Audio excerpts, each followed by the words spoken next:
Halo semuanya, pada video kali ini kami akan menjelaskan materi pengembangan karyawan yang mencakup kamus kompetensi, manajemen karir, dan training development. Materi ini penting untuk membantu karyawan mengenali potensi diri dan mendukung keberlanjutan organisasi. Dalam pengembangan karyawan, langkah awal yang penting adalah self-awareness, yaitu kesadaran individu terhadap minat, nilai, kekuatan, dan kelemahan dirinya. Self-awareness menjadi dasar bagi karyawan untuk memahami posisi dirinya di organisasi dan menentukan arah pengembangan karir. Kesadaran ini kemudian diterjemahkan secara sistematis melalui kamus kompetensi sebagai standar kompetensi organisasi. Di sini kita melihat ada contoh dari kamus kompetensi PT Sri Rejeki.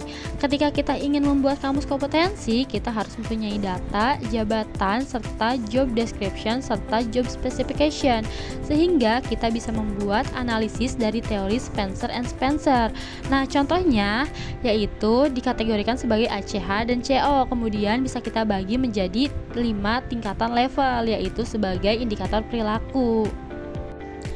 Nah, dalam praktik human capital sendiri, kamus kompetensi itu digunakan sebagai dasar self-assessment, penilaian atasan, serta penyusunan individual development plan dengan membandingkan kompetensi yang dimiliki dengan standar jabatan. Perusahaan dapat menentukan kebutuhan pengembangan karyawan secara objektif.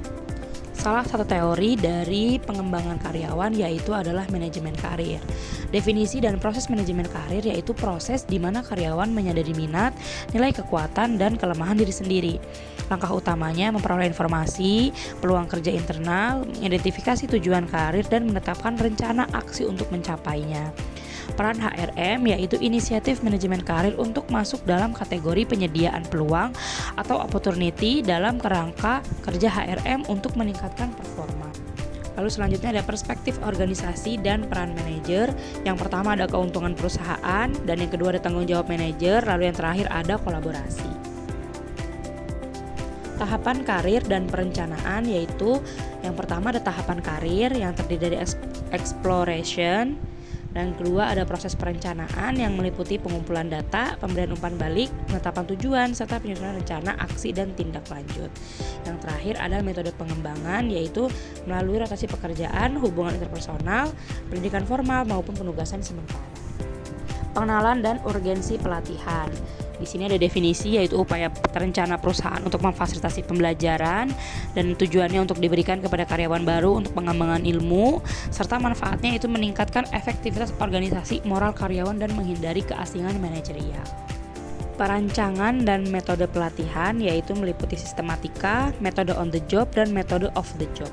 Training need assessment yaitu proses menentukan apakah pelatihan diperlukan dengan melihat kesenjangan atau gap antara kemampuan saat ini dan kemampuan yang diinginkan.